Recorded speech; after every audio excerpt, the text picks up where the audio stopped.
بندہ اگر زندگی کی حقیقت سمجھنا چاہتا ہے اور اسے بعد میں اپنی زندگی پہ پچھتاوا نہ آئے تو اس کے لیے یہی ہے کہ وہ اپنے عمل کے اندر اخلاص پیدا کرے۔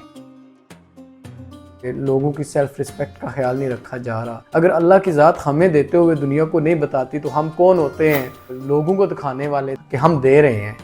ہمیں اس بات پہ سوچنا چاہیے، ہمیں اس بات کا خیال رکھنا چاہیے کہ وہ وحدہ لا شریک کی ذات ہمیں دینے سے پہلے نہیں کسی کو بتاتی، نہیں کسی سے پوچھتی کہ میں اس بندے کو دے رہا ہوں۔ حقیقت دنیا اب آ کے مجھے پتہ چلا اللہ تعالیٰ نے ہمیں اس دنیا میں کیوں بھیجا، اس دنیا میں پیدا کیا کہ لوگوں کے کام آنا یا دکھی انسانیت کی خدمت کرنا۔ یہ میرا شوق تھا، میرا خواب تھا، اور اللہ تعالیٰ نے یہ میرا خواب بھی پورا کیا۔ کسی کو جب ضرورت پڑتی ہے، رات کو 2 بجے بھی جب کال کرتے ہیں تو ان کو ایمبولینس سروس کی سروس جب مہیا ہوتی ہے تو وہ جب دل سے دعا نکلتی ہے، جس مریض کو ہم لوگ ہاسپٹل چھوڑتے ہیں تب جا کے انسان کے دل سے جو دعا نکلتی ہے اللہ تعالیٰ وہ قبول فرماتا ہے۔ زندگی نہیں حقیقت ہی ہے، اللہ نہیں عبادت کرو، بندے نہیں بلیائی یہی ہے، مخلوق نہیں خدمت کرو۔ تو راز خیات کیا ہے؟ بیشتر لوگ اس چیز کو بھول گئے ہیں کہ راز خیات کیا ہے۔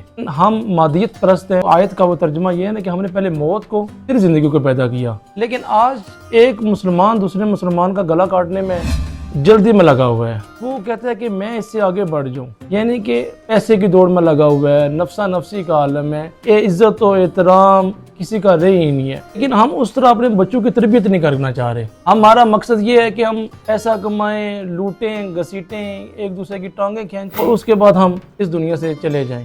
آج جو بھائی بھائی کا گلا کاٹ رہا ہے، باپ بیٹے کا جھگڑا چل رہا ہے، راز خیات کچھ اور تھا، مقصد کچھ اور تھا، لیکن ہم کس طرف جا رہے ہیں؟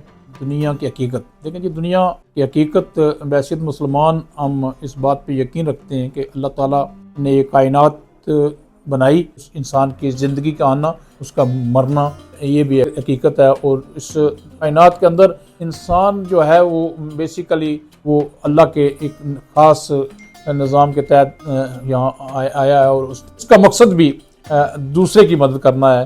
اور انسان کو چاہیے کہ اپنی زندگی میں وہ اچھے کام کرے جو اس کو وہ اگلے جہان جو ہمارا بحیثیت مسلمان عقیدہ ہے کہ وہاں اس کو کام آئے، اور یہی دنیا کی حقیقت ہے اور یہی ہماری آخرت ہے۔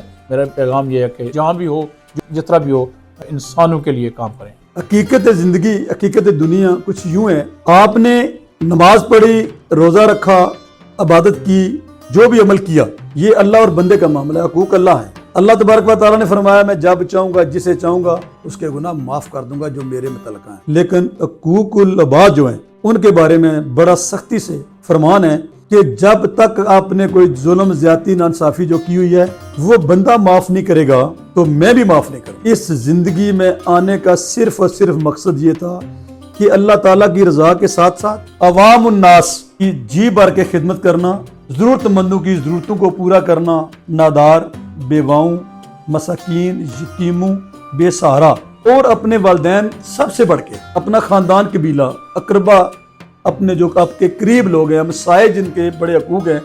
زندگی ایک بار ملتی ہے، بار بار نہیں ملتی۔ جو آپ کو ملی ہے یہ سے نعمت سمجھو، غنیمت سمجھو، اور اس زندگی سے بھرپور مستفید ہو کے اس دنیا کو خیر آباد کہو۔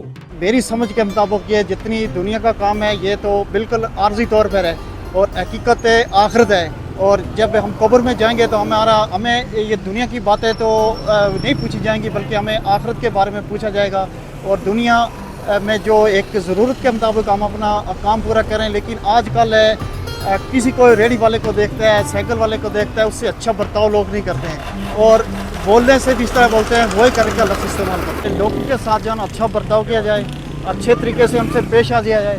اور اس میں یہ ہوتا ہے کہ لوگوں کو اپنے اپنے کام ضرورت تو ہر بندے کی ہے، ہر بندہ اپنے چھوٹے بڑے لیول اور کام کرتا ہے، لیکن سب سے اچھی چیز ہے اخلاق ہونا چاہیے ہر بندے کے اندر۔ پیار اور اخلاق سے جو ہے نا وہ کام ہے، جو ہے نا ہر مسلمان ہے بلکہ ہر بندے انسانیت کے لحاظ سے ہر بندے کا کام ہے کہ وہ اخلاق کا دامن اپنے ہاتھ سے نہ چھوڑے۔ سیدنا صدیق اکبر رضی اللہ تعالیٰ عنہ فرماتے ہیں حب الدنیا ظلمۃ والسراج لہا تقوی، دنیا کی محبت اندھیرا ہے اور اس اندھیرے کو دور کرنے کے لیے چراغ تقوی ہے، خوف خدا ہے۔ جس بندے کے دل میں خوف خدا آ جاتا ہے اس کے دل سے دنیا کی محبت نکل جاتی ہے، جس دل سے دنیا کی محبت نکل جاتی ہے اس دل کے اندر ایمان کا نور آ جاتا ہے۔ پھر آپ فرماتے ہیں گناہ اندھیرا ہے، اس اندھیرے کو دور کرنے کے لیے چراغ توبہ ہے۔ جو بندہ صدق دل کے ساتھ توبہ کرتا ہے رب تعالیٰ اس کے گناہوں کو معاف فرما دیتا ہے اور جنت میں داخل فرما دیتا ہے۔ جس نے کلمہ طیبہ پڑھ لیا، اس کے مطابق زندگی بسر کی، رب تعالیٰ اس کی قبر سے اندھیروں کو نکال دیتا ہے اور ایمان کے نور کو داخل فرما دیتا ہے۔ جس نے دنیا کے اندر اللہ پر ایمان رکھا وہ پل صراط سے نور کی روشنی میں گزر جائے گا۔ پیر سید نیک عالم شاہ صاحب رحمۃ اللہ تعالی علیہ نے زندگی گزارنے کا ایک بہترین طریقہ بتایا۔ آپ فرماتے ہیں سین سچ تحقیق حقیق غایت را نبی پاک رسول امین دائی، جس چھوڑیا را رسول والا تابع نفس شیطان لعین دائی، پویں لکھ ریاضتاں تے کشف اس دے را ماریا اس بے دین دائی، عالم شاہ سڑک مطلوب پہنچان والی سنت احمد نبی را یقین دائی۔